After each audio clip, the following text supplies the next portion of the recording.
જય હિન્દ મિત્રો, ધ્યેય કમ્પ્લીટમાં તમારું સ્વાગત છે. તો મિત્રો, આજે આપણે 6 એપ્રિલથી 8 એપ્રિલ 2026ના પરીક્ષામાં પૂછાઈ શકે તેવા કરંટ અફેર્સના પ્રશ્નો જોવાના છીએ. તો મિત્રો, હજુ સુધી આપણી યુટ્યુબ ચેનલને તમે જો સબસ્ક્રાઈબ ન કરી હોય તો સબસ્ક્રાઈબ કરી લેજો અને વિડીયોને તમારા બધા મિત્રોને શેર કરી દેજો.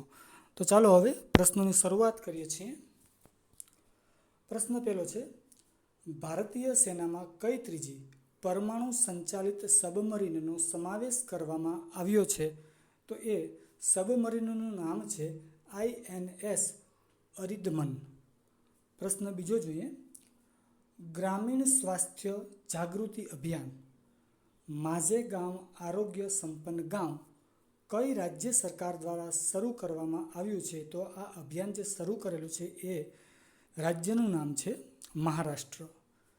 ત્રીજો પ્રશ્ન જોઈએ, રણજી ટ્રોફી 2025-26માં પ્લેયર ઓફ ધ સિરીઝનો ખિતાબ કોને આપવામાં આવ્યો છે? તો એ આપવામાં આવેલો છે આકિબ બનીને. પ્રશ્ન ચોથો જોઈએ, ખેલો ઇન્ડિયા ટ્રાઇબલ ગેમ્સ 2026ની મેડલ લિસ્ટમાં પ્રથમ સ્થાન કોને મેળવ્યું છે? તો એ મેળવ્યું છે કર્ણાટકે. પ્રશ્ન પાંચમો જોઈએ, હરા પાર્વતી કથા બંગાળી નવલકથા માટે સરસ્વતી સન્માન 2025 કોને આપવામાં આવ્યું છે? તો એ આપવામાં આવ્યું છે રામકુમાર મુખોપાધ્યાયને. પ્રશ્ન છઠ્ઠો જોઈએ, સબ પર રામ તપસ્વી રાજા પુસ્તકનું વિમોચન કોના દ્વારા કરવામાં આવ્યું છે? તો એ આવ્યું છે આશુતોષ અગ્નિહોત્રી દ્વારા.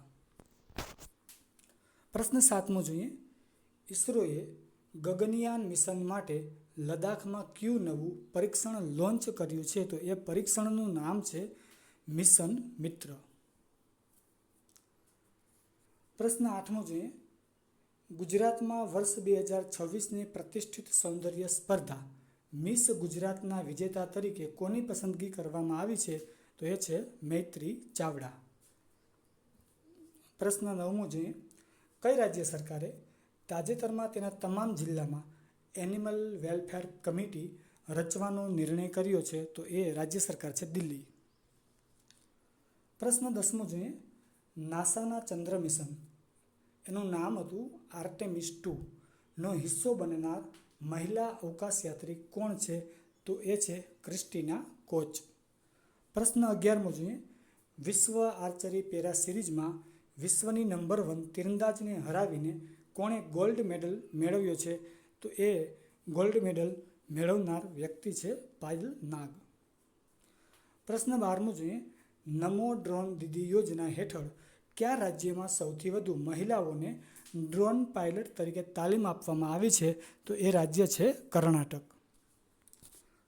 પ્રશ્ન 13મો જોઈએ, 16મી હોકી ઇન્ડિયા સબ જુનિયર પુરુષ રાષ્ટ્રીય ચેમ્પિયનશિપનું આયોજન કયા શહેરમાં કરવામાં આવી રહ્યું છે? તો એ કરવામાં આવી રહ્યું છે રાજગીર. ક્યાં આવેલું છે? બિહારમાં.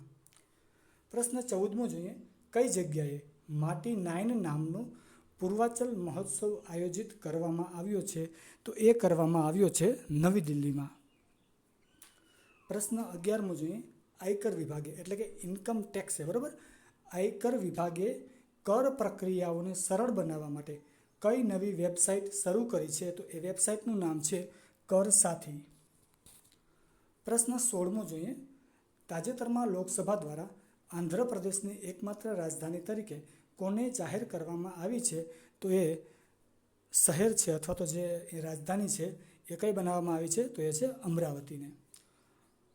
પ્રશ્ન 17મો જોઈએ, બ્રિટનની નંબર 1 મહિલા ચેસ ખેલાડી બનેલી ભારતીય મૂળની 11 વર્ષની બાળકીનું નામ શું છે?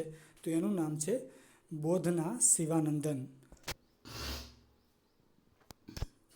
પ્રશ્ન 18મો જોઈએ, તેલંગાણાને થોડી પ્રિન્ટ મિસ્ટેક છે.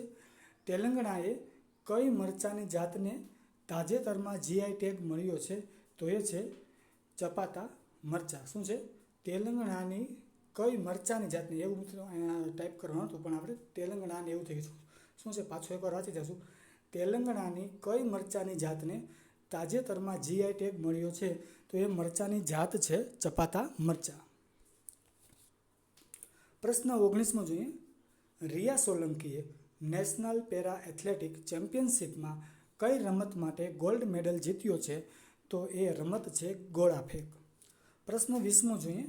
દર વર્ષે વિશ્વ આરોગ્ય દિવસ ક્યારે મનાવવામાં આવે છે? તો એ મનાવવામાં આવે છે 7 એપ્રિલના રોજ. પ્રશ્ન 21મો જોઈએ. ભારતની શ્રેષ્ઠ જિલ્લા પંચાયતનો એવોર્ડ કઈ પંચાયતને આપવામાં આવ્યો છે? તો એ જિલ્લા પંચાયત છે સિપાહી ઝાલા. ક્યાં આવેલી છે? તો કે ત્રિપુરામાં. પ્રશ્ન 22મો જોઈએ. ભારતના પ્રથમ ખુલ્લેઆમ ક્વિયર સાંસદ કોણ બન્યા છે? તો એ બન્યા છે મેનકા ગુરુસ્વામી. પ્રશ્ન 23મો જોઈએ. હાલમાં ચર્ચામાં રહેલ AI પ્રોગ્રામ પ્રોજેક્ટ માવેન કયા દેશે લોન્ચ કર્યો છે? તો એ કર્યો છે અમેરિકાએ. પ્રશ્ન 24મો જોઈએ. પ્રથમ વખત મતદાન કરનારાઓને હલવો આપવાની અનોખી પહેલ કયા રાજ્યએ શરૂ કરી છે? તો એ રાજ્યનું નામ છે કેરળ. પ્રશ્ન 25મો જોઈએ. વર્લ્ડ આર્ચરી પેરા સિરીઝ 2026માં મેડલ ટેલીમાં કયો દેશ પ્રથમ સ્થાન પર રહ્યો છે? તો એ દેશનું નામ છે ભારત. અને કેટલા મેડલ મેળવ્યા છે? તો કે 16 જેટલા મેડલ મેળવ્યા છે. પ્રશ્ન 26મો જોઈએ. 8મા ક્રિટિક્સ ચોઇસ એવોર્ડ 2026માં શ્રેષ્ઠ અભિનેતાનો એવોર્ડ કોણે જીત્યો છે? તો એ જીત્યો છે વિશાલ જેઠવાએ. પ્રશ્ન 27મો જોઈએ. ભારતમાં prototype fast breeder reactor PFBR એટલે કે એનું પૂરું નામ છે પ્રોટોટાઇપ ફાસ્ટ બ્રીડર રિએક્ટર કયા સ્થળે સ્થાપિત કરવામાં આવ્યું છે? તો એ કરવામાં આવ્યું છે કલ્પકમમાં. અને ક્યાં આવેલું છે? તો કે એ આવેલું છે તમિલનાડુમાં. પ્રશ્ન 28મો જોઈએ. શ્રી રામચરિત માનસની 200 વર્ષ જૂની દુર્લભ હસ્તપ્રત કયા શહેરમાં મળી આવી છે? તો એ મળી આવી છે અયોધ્યામાં. તો મિત્રો આ અયોધ્યા જે છે એ કયા રાજ્યમાં આવેલું છે એ તમારે મને કોમેન્ટ કરીને કહેવાનું છે. ચાલો આગળ વધીએ. સાયકલ દ્વારા 14 દિવસમાં એવરેસ્ટ બેઝ કેમ્પ પહોંચનાર પ્રથમ ભારતીય મહિલા કોણ બની છે? તો એ બની છે દિવ્યા સિંહ. અને આ ક્યાંની છે? તો એ છે ઉત્તર પ્રદેશની. પ્રશ્ન 30મો જોઈએ. ચેતન સ્ક્રીન એવોર્ડ 2026માં શ્રેષ્ઠ દિગ્દર્શકનો એવોર્ડ કોને આપવામાં આવ્યો છે? તો એ આપવામાં આવ્યો છે આદિત્ય ધરને. તો મિત્રો આ હતા 6 એપ્રિલથી લઈ અને 8 એપ્રિલ 2026ના પરીક્ષામાં પૂછાઈ શકે તેવા કરંટ અફેર્સના પ્રશ્નો. તો મિત્રો જો આવા જ પ્રશ્નો તમારે મેળવવા હોય તો આપણી ચેનલને જો તમે હજી સુધી સબસ્ક્રાઈબ ન કરી હોય તો ચેનલને સબસ્ક્રાઈબ કરી દેજો. વિડીયો જે છે આપણો એને તમારા મિત્રોને વધારેમાં વધારે શેર કરી દેજો. વિડીયોને લાઇક કરજો અને કોમેન્ટ કરજો. તો ચાલો અત્યારે અહીંયા લગી રાખીએ છીએ. જય હિન્દ. Thank you.